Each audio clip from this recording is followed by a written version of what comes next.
the game you never learned to play. You have been lied to about money your entire life.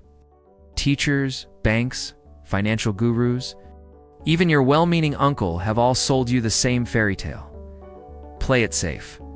Avoid risk, save your pennies, and someday you will be free. Yes. Spoiler alert, that day never comes. While you're clinging to safety like a life raft, your wealth is quietly bleeding out. And the people who actually understand risk are buying yachts with the money you thought you were protecting. Well, this is not a motivational pep talk. This is not financial therapy.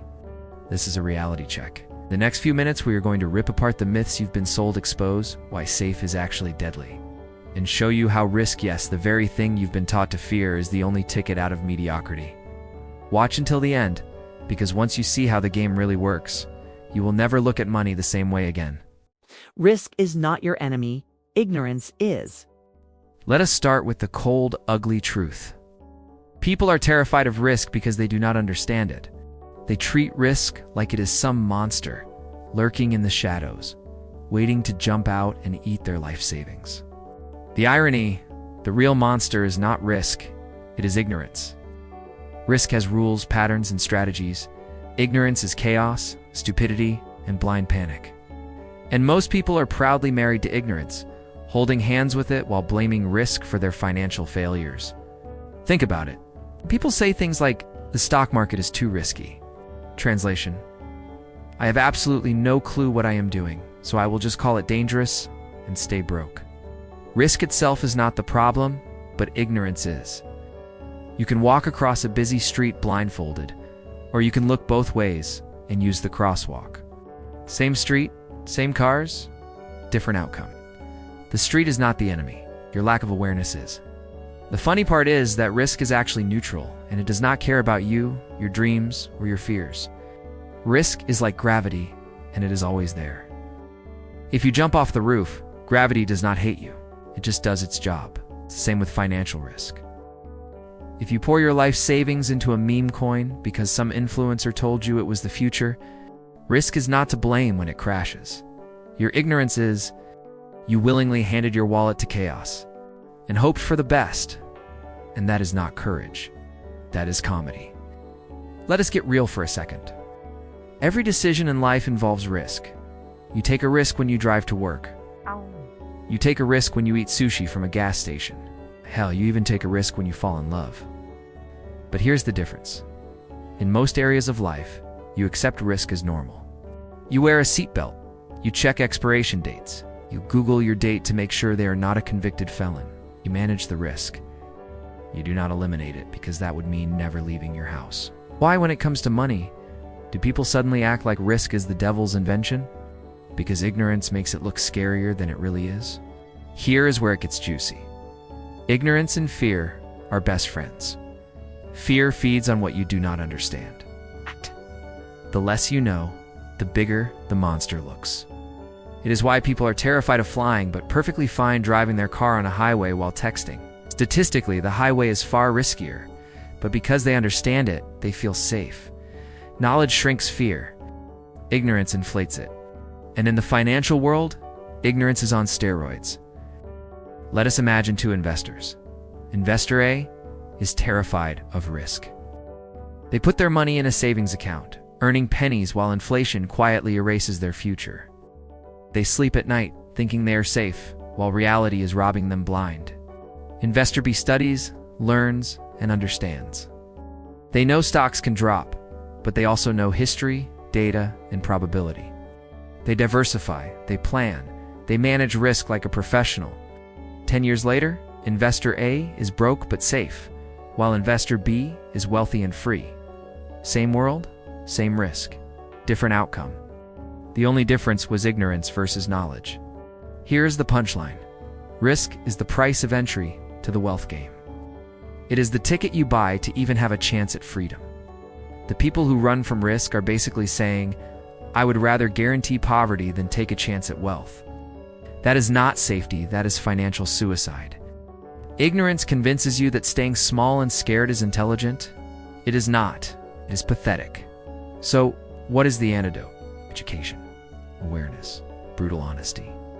You cannot eliminate risk, but you can understand it, manage it, and even use it to your advantage. The wealthy know this. They are not magical unicorns with secret powers. They just treat risk like a tool, not a curse. Meanwhile, the average person runs from risk and then wonders why their bank account looks like a sad joke. Let me be blunt. Risk will not destroy you, but ignorance will. Every time you avoid learning about investing, every time you choose Netflix over financial literacy, every time you parrot nonsense like the market is gambling, you are feeding the monster of ignorance, and that monster will happily eat your future while you clap along, proud of how safe you are being.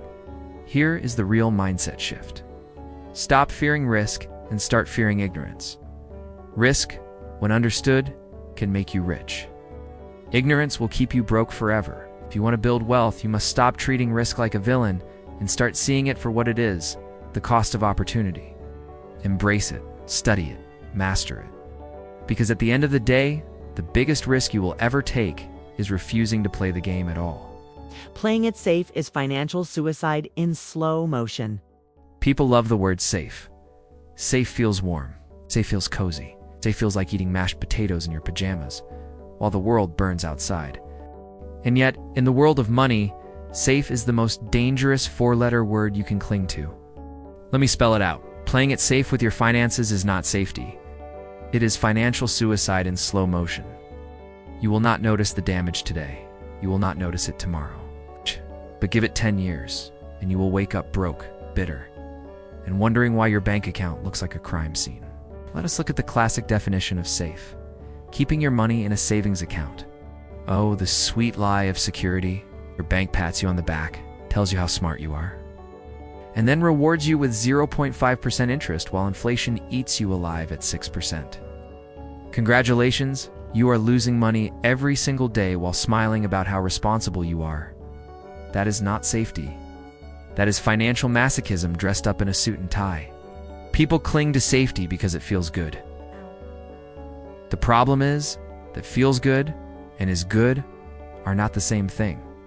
Eating cake for breakfast feels good. Smoking a cigarette after dinner feels good.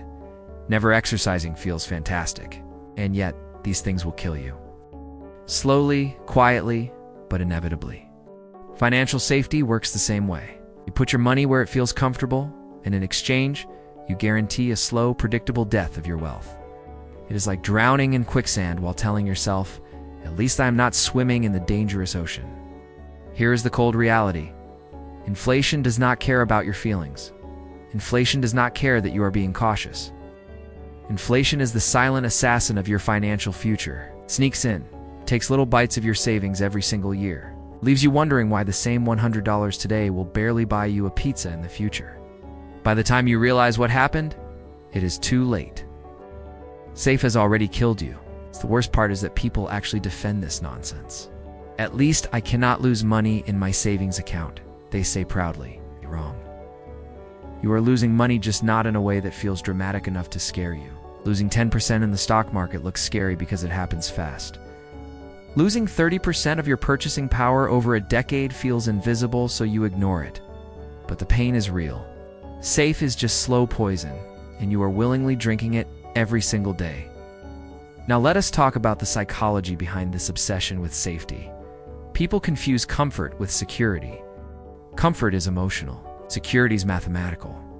Comfort tells you that keeping your money in the bank feels safe. Security knows that the math proves otherwise. Comfort is lying to you. Security is screaming at you with charts, data, and history. But you would rather listen to the lullaby of comfort because it helps you sleep at night. Spoiler: sleeping at night is worthless if you wake up broke at 65. Here is the kicker. Safety is not just about savings accounts.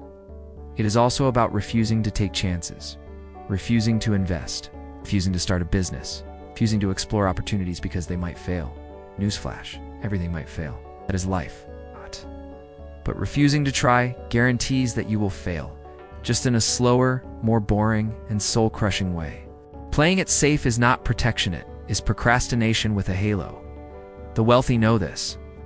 That is why they laugh when regular people cling to safe strategies. They know that real wealth comes from taking calculated risks, from stepping into uncertainty with knowledge and preparation. They know that safe is a lie that keeps the masses obedient, scared, and easy to control. Banks love when you play it safe because it makes them rich while you stay poor. Corporations love when you play it safe because it keeps you locked in a job forever. Society loves when you play it safe because it keeps you predictable. So let us drop the sugarcoating. Safety is a trap. It is the pretty little cage that keeps you poor, quiet, and compliant. It whispers in your ear that everything will be fine if you just stay comfortable. And then, one day you wake up old, tired, and broke, realizing that safety was the biggest con you ever fell for. The brutal truth is this: playing it safe is the riskiest thing you can do. You think you are avoiding danger, but you are actually guaranteeing disaster. You think you are protecting your money, but you are feeding it to inflation like a pig at the slaughterhouse. You think you are being smart, but you are being played. Here's your wake-up call. Safe is not safe. Safe is slow death. Safe is guaranteed mediocrity. Safe is the financial equivalent of hiding under the bed while your house burns down. The only real safety is growth, and growth always involves risk. If you want freedom, if you want wealth, if you want a life that does not suck, you must stop worshiping the cult of safety and start embracing the reality of risk. Because the only thing more dangerous than risk is pretending that safety will save you. High risk does not mean reckless gambling. Here is a fun little secret. When most people hear the phrase high risk, their brain immediately translates it into, let me throw all my money into something stupid and pray. They confuse investing with gambling because, deep down, they have no idea what either one actually means. And that confusion is why so many people lose money, cry about it, and then scream that the system is rigged. The system is not rigged against you. You just walked into a casino with no plan, no strategy, and thought luck was a financial strategy. Spoiler, it is not. Let us get one thing straight. Risk and recklessness are not the same thing. Risk is measurable, strategic, and can be managed. Recklessness is blindfolding yourself, spinning in circles, and throwing darts at a wall of stock tickers. One has rules, the other has desperation. When you confuse the two, you do not just lose money, you donate it to someone smarter who actually understands the game. Take crypto hype as a perfect example. Every time a new shiny coin shows up, the reckless crowd rushes in like a stampede of financial lemmings. This coin is going to the moon, they chant, ignoring the fact that half of these projects are built by teenagers in a basement, who will vanish the moment the price spikes. That is not risk-taking. It is financial Russian roulette. Except the gun has 5 loaded chambers, and you are shocked when it blows up in your face. Real risk-taking is not about YOLO bets. It is about strategy. Think about professional poker players. They gamble, right? Wrong? They calculate. They know odds, probabilities, and human behavior better than anyone else at the table. They lose hands, sure, but they win the long game. That is the exact same principle with smart risk in finance. It is not about betting the farm on one flashy investment. It is about understanding the probabilities, spreading your bets, and playing the odds until you win consistently.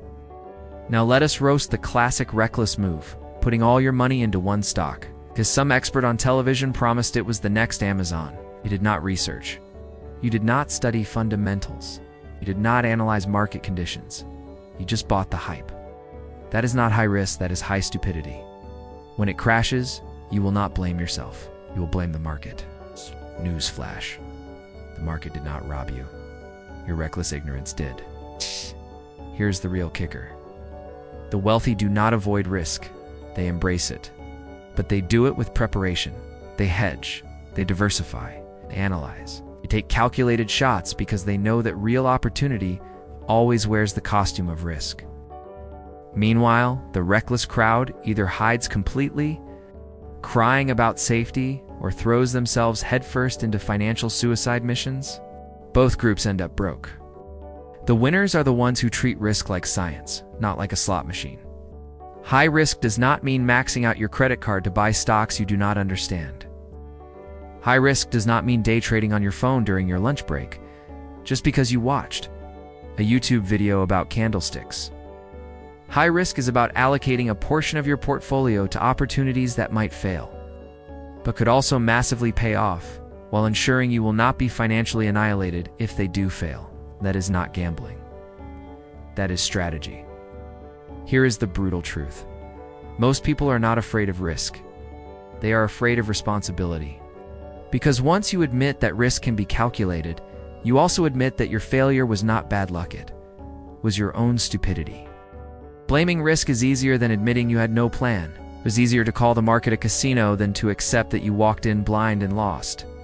Ignorance loves excuses. Knowledge does not need them. The irony is that real gambling feels safer to most people than real investing. Why? Because in a casino, the rules are clear. The house always wins. But in the financial world, the rules require effort, education, and patience. And most people hate those three words. They would rather roll dice and hope than study balance sheets and probabilities. It is laziness masquerading as bravery. Here's the mindset shift you desperately need. Risk is not the same as recklessness. Risk is the price of opportunity. Recklessness is the cost of ignorance. The sooner you stop confusing the two, the sooner you stop bleeding money into the hands of people who actually understand what they are doing. So, the next time you hear someone say, high risk, high reward, remember this. The reward only comes if the risk was calculated. Otherwise, you are not chasing reward, you are chasing bankruptcy with style. Do not be the clown juggling flaming torches while pretending it is a financial strategy. Learn the rules, play smart, manage risk, and stop calling your recklessness bravery. Because nothing is brave about losing your future to a bad bet you could have avoided. The wealthy are masters of risk engineering. Let us get one thing out of the way. The wealthy are not smarter than you. They're not genetically superior. They do not have alien DNA. And they definitely are not rich because they manifested abundance with a vision board and a candle. They are rich because they understand something you avoid, like the plague: risk. They do not just tolerate risk, they engineer it, bend it, and use it as a tool. While the average person hides under the financial blanket of safety, the wealthy are busy turning risk into wealth, with the precision of an engineer building a skyscraper. Here is the brutal truth. The rich are not afraid of risk because they understand it better than anyone else. They know that risk is not a monster hiding in the dark. It is a system with rules, probabilities, and levers you can pull.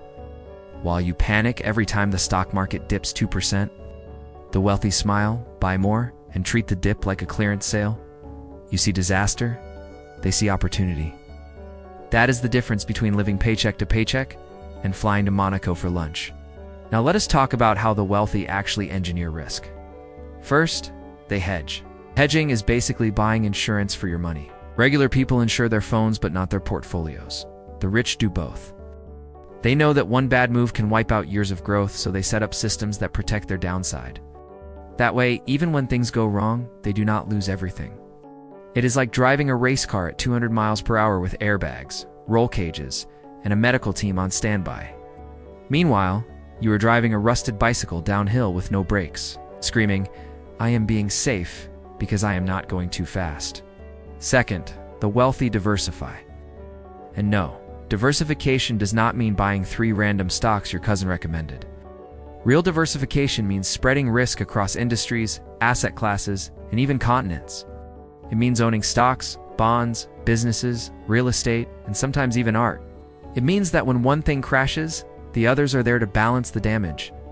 Diversification is not sexy, is not flashy, but it works. And while you gamble everything on the next big thing, the wealthy quietly collect consistent returns. Third, the wealthy use leverage intelligently. Here's where your brain explodes, because you have been told your entire life that debt is evil. The rich know better. They understand that debt is not a demon, it is a weapon. Used correctly, it builds empires. Used recklessly, it destroys lives. The poor borrow money to buy toys. So the wealthy borrow money to buy assets that pay for the toys. They engineer debt so that risk works in their favor instead of against them. Let us pause for a moment and acknowledge the painful irony. The wealthy use the exact same tools available to everyone else. The stock market is not a VIP club. Real estate is not locked behind a secret password. That is not a privilege reserved for billionaires. The difference is mindset. The wealthy treat money like a system to be mastered. The average person treats money like a mystery to be feared. And fear never builds wealth. Here's the part that really stings. The wealthy actually love volatility. When markets crash, the middle class panics, sells everything, and hides under the bed. The wealthy, they shop. They know that risk and opportunity are Siamese twins. You cannot have one without the other. Volatility is just risk putting on a show. The poor see fireworks and scream. The rich see fireworks and invest in the company selling the fireworks. So why is the gap between the rich and everyone else getting bigger? Because the rich study risk while the average person avoids it. They engineer risk like a scientist designs experiments. They test, they fail, they learn, they adjust. Meanwhile, the rest of the world treats risk like a haunted house running, screaming and praying they never have to deal with it again. And then they wonder why they are stuck in financial mediocrity. Let us be clear. The wealthy do not win because they avoid mistakes. They win because they plan for mistakes. They build safety nets. They calculate scenarios. And they play the long game.